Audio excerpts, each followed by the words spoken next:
Okay, mayong mudto no usab kinatuntanan Luzon, Visayas, Mindanao. Mayong mudto Philippines, mayong mudto world, mayong mudto universe. Sana na po kita maghigala dili nga atong tulumanon sa kahanginan CONA Catechesis on Air. O ako lang gihapon kini inyong ubos nga alagad, Reverendo Padre Edwin Academia Acab. Abay no adlaw na usab karon nga unsa man tarong adlaw? Biyernes. Unsang pitsaha? 22 sa bulan sa Setyembre. Kabalo mo may galang unsa pista ron? Piyesta karon sa usa sa mga gitawag nato og dako nga patron sa Katolikong simbahan usa ka Recoletos. Ang iyang pangalan mao si Santo Tomas de Villanueva. Ano? Kabalo ba mo og asa ni siya nahimong patron? Sa Bayawan, Santo Tomas de Villanueva. Nala no, padayon ta, kumusta na di ato ang tibayaon ug mayong mudto ang atong talahorong obispo bisag wala sa diri karon no. Tuwa siya sa Vatican man siguro si obispo karon gikan sa Canada, murag milahos pud siya sa Vatican. So mayong mudto bishop no, ang ato pong caretaker karon, ang atong Vicar General si Monsignor kisa may ato ang Vicar General. Si Monsignor Glenn Corsiga. Ayan, no? So nahala, no? Mayang mudto na kanatong tanan nang hinaot kita nga anaa kamong tanan sa kapiskay sa panglawas ni ining kamuntuhon. Bino, ari na kita manghigala sa ato nga kining CBCP News. Balitang simbahan ni ining kamuntuhon. Archbishop Paul Gallagher giawhag ang mga nasud nga miyembro sa UN nga makigiusa sa paningkamot alang sa kalinaw sa nasud sa Ukraine. Matud pa ang si Archbishop Paul Gallagher mao ang Vatican Secretary for the Relationship with States. Balita manghigala gikan sa laing nasod no adunay mga biktima sa mga biktima karon sa nasod sa Ukraine na nawagan karon nga unta no magampo ang tanan alang kanila aron nga mamahimo na nga malinaw ng ilahang lugar no mo kada karon ang panawagan no sa mga katawhan sa Ukraine ngadto sa mga nasod pinaagi usab ni Cardinal Kamal Krasivsky ang kardinal usab sa nasangpit nga lugar. Mao kadto manghigala ang mga balitang simbahan niining kamudtuhon ug ari kita sa atoa nga Saint of the Day. Sa ako nang ginaingon kaganina ang atoa patron karong adlaw mao si Santo Tomas de Villanueva, no? Natawo kini siya na adtong tuig 1488 ug namatay na adtong 1585. Actually Kastila ni siya. Taga Castile, Spain. Unya membro siya sa Augustinian Recollect, no? Unya na ordained priest siya and then nahimo siya nga usa ka obispo dito sa Granada.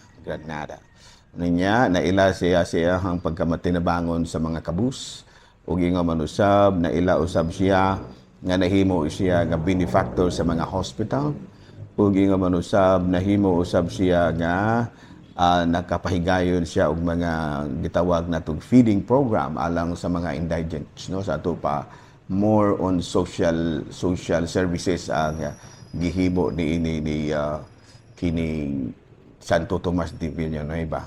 Unya understanding and forgiving to sinners sa ato pa padayon siya sa iyahang mga seminars paghatag og seminars alang ni adtong mga tawo nga magbag-o sila sa ilahang kaugalingon. Sa iyahang last will ni kuan siya nga ang iyahang mga kabtangan ihatag ngadto sa mga kabus. No? So karong adlaw gihinumduman nato ang lain na pong patron sa Katolikong simbahan, ang patron sa Bayawan nga mao si Santo Tomas de Villanueva. Abay no padayon ta sa ato ang mga paghisgot-hisgot ginagmay. So ato day kakumustahon ang ato ang mga kaparian taga Tanhay. Humana day ilang piyesta. Kasi naman rin magpista. Oy, panhuyo. humana pod ang bais September 10, no? Ang atoa na pong gipangandaman karon mao ang lungsod sa Manhuyod, no? My hometown ang ako. Actually wala ko natawo sa Manhuyod. Natawo ko sa Panabo, Davao Sur. Pero dito ko nagtubo after mga 3 years old, namalik si papa og si aning papa og aning mama diri sa Manhuyod aron nga mandiri na pud sila manginabuhi. So muna nga ako dito ko natawo sa Panabo, pero nagtubo na ko dinhi na sa Manhuyod. Muna nya pure gid pong Manhuyod no na akong kaliwat, mga akademya o mga akap. No? So ako day nga timbayaon og maayong mudto ang ako ang mga paisanos, no? Mga kababayan, no? Nga mga Manhuyod nun sa among pagsaulog unya sa among fiesta karong Oktubre 4. Ambot og gitungta na bata pag-ihaw og baboy. Doon na rabay gitawag na to og isolation. Kamo na lang mahibalo kung saon na ninyo rin ano. Dili lang ko moingon nga muna kamo na lang mahibalo kung saon na na pagkalaki nga pista ta nga dunay gitawag na to og ban sa pag-ihaw og baboy. Okay. Pwede naman siguro basta di lang ibaligya. The first question, where does the Pope get his authority to lead the church on earth? No? What do the Catholics believe about apostolic succession? So, na first question ha. Where does the Pope get his authority to lead the church on earth? And what do the Catholics believe about apostolic succession? Ay bino ang atong gikuha ag base sa kinibitang katungod sa mga apostoles, no? Mao kini sa Mateo Kapitulo 16, versikulo 18. Matod pa dire, busa, si ingon nga to, si Jesus ba? Si Jesus ni ingon nga to kang San Pedro. Busa, sultihan ko ikaw si Pedro, og ibabaw ni ining bato, tukuron ko ang akong simbahan. Og bisan gani ang kamatayon, dili gayod makabuntog ni ini. Ihatag ko kanimo ang mga yawi sa gingharian sa langit, og ang imong idili dinhi sa yuta, idili usab dito sa langit, ug ang imong itugot dinhi sa yuta, itugot usab dito sa langit. So munis usa sa mga Bible passage nga gibasihan nato nga diin kuhaa sa mga Santo Papa ang ilahang katungod, no? Tungod kay ang primero gyud nga gitagaan ni sa atong Ginoong Jesucristo sa katungod sa pagdili ug sa pagtugot mao ang mga apostoles. Usa na ni ana mao si San Pedro. Unya ang maong katungod gipasa usab pinaagi sa ordinasyon ngadto sa mga obispo, o mga obispo. Una nga kung atong basahon sa unang sulat ni San Pedro nga unang sulat ni San Pedro kapitulo 5 bersikulo 1 sa 2 nagkanayon kini, naghangyo ako sa mga pangulo sa inyong simbahan, no? Ingon nga ako pangulo usab sama kaninyo. Saksi ako sa mga pag-antos ni Kristo ug makaambit ako sa himaya nga ipadayag unya. Naghangyo ako kaninyo nga bantayan ninyo pag-ayo ang katawhan nga gitugyan sa Dios kaninyo. Ati man na sila dili tungod nga gipugos kamo, kung dili tungod kay inyo mang kaubuton sumala sa ipabuhat sa Dios kaninyo. Pagtrabaho kamo dili tungod sa suhol, kung dili tungod sa tinguha sa pag-alagad kayo. No, kining mao nga mga pagtugon, no, gimao kini ang una og sa ato pa na mga pangawhagan ni San Pedro ngadto sa mga kaobispuhan, no, sa iyahang mga kanabitang iyahang mga gipang-ordinahan, no. Sa ato pa si San Pedro nahimong pangulo, utod pa niya pangulo ako, no. Maihangyo ako sa mga pangulo sa inyong simbahan sama nga ako pangulo usab, no. Sa ato pa ang usa ka pangulo nag-awhag sa lain pang mga pangulo. Buti pasabot nga labaw gid siya sa mga pangulo. Ngano man tungod kay San Pedro mauman ang una nga matud pa gitahasan gyud ni Kristo pag-atuman sa iyahang simbahan. Muna nga nahimo siya nga pinakauna nga Santo Papa. Unya sa ikaduhang sulat ni San Pablo ngadto kang Timoteo kapitulo 2 bersikulo 2 mausab kini no, itudlo sa mga tawo nga imong kasaligan ang imong hidunggan nga akong giwali atubangan sa kadaghanan apan kini itudlo usab aron kini itudlo usab nila sa uban. Sa to pa duna gyoy pagdiligar sa mga katungod no muna no.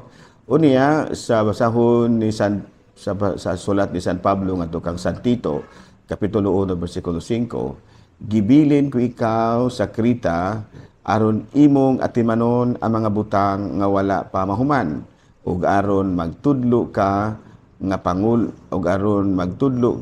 isip pangulo sa simbahan sa matag lungsod hinumdumi ang akong mga pahimangno. Ato pa ang mga apostoles no naghatag gyud og mga pahimangno sa ilang mga sumusunod. Unya ila kining nadawat pinaagi sa kining gitawag natong ordinasyon. So muna nga ang pangutana asa man mukuha ang mga Santo Papa sa ilahang katungod sa pag-atiman sa simbahan diri sa kalibutan, ang gikuha nila kini gikan sa mga apostoles. Nagikuha usab sa mga apostoles gikan mismo kang Kristo. Unya kining what do the Catholics believe about apostolic succession?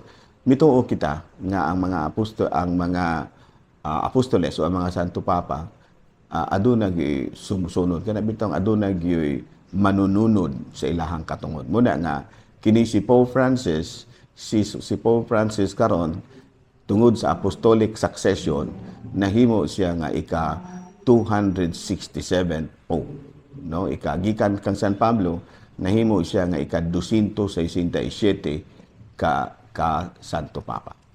Klaro? Ala padayon kita sa atoa nga mga pagpasabot no atong mga pagpasabot. Ari kita sa mga pangutana nga lain no.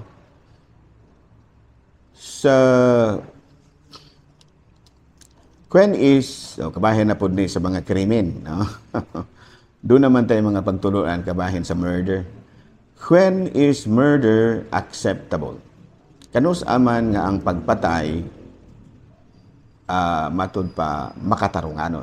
Ayan no. Kanus aman nga ang pagpatay makatarunganon. Pero sa CCC o Catechism of the Catholic Church number 2258 mao kini ang mabasa. Human life is sacred because from its beginning it involves the creative action of God and it remains forever in a special relationship with the Creator who is the sole end. God alone is the Lord of life from the beginning until its end. No one can under any circumstance claim for himself the right directly to destroy an innocent human being. Sa ato pa gipasabot diri nga ang Ginoo lamang adunay katungod pagkutlog kinabuhi. Pero pangutana, ngano ba kana bang duna bay katungod, duna bay matud pa anggulo no nga diin ang usa ka tawo ang iyahang pagpatay sa iyang isig ka tawo makatarunganon? Ana sa CCC number 2264 mausab kini atong mabasa. Exception to the law which prohibits killing is self-defense. No, self-defense. Sa to pa, pinaagi, pwede ra kang, kung pinaagi sa pagpanalipod nimo sa imong kaugalingon, nakakutlo kang kinabuhi, makatarunganon ra na. No? But if a man in self-defense use more than necessary violence, it will be unlawful. If he repels force with moderation, his defense will be lawful. But if he uses not unnecessary violence, it will be unlawful. Ato binasayon ha. Dili gid pwedeng mapatay ka. Pero kung pinaagi sa pagpanalipod sa kaugalingon pwede ra. Pero doon ay usa ka butang. Tanaw nimo. kinahanglan nga kanang igo ra gyud dili unnecessary violence, no? Pananlitan ha, pananlitan naay nagdalag kutsilyo kay dunggamon ka, no? Sa may buhaton na i-disable ra na nimo, i-disable ra na nimo, wati pasabot nga igon pa ka nimo pagpusil sa imong tiil, igon nimo sa imong tiil, pero ang imo na yung tusak-tusako na nga tusak-tusako na gyud nimo iyang lawas tungod kay may nagplano siyang mupatay nimo, imo gyud batang gipasurdrahan ba kanang gitawag natong overkilling, na overkill na dako na nan sala, it's unlawful. Pero bisan magani sa balaod sa sa constitution nato, it is unlawful to use unnecessary violence against a person, like, even if it is self-defense. Klaro ba? Nala, no? Di na lang una kita kutob, ha?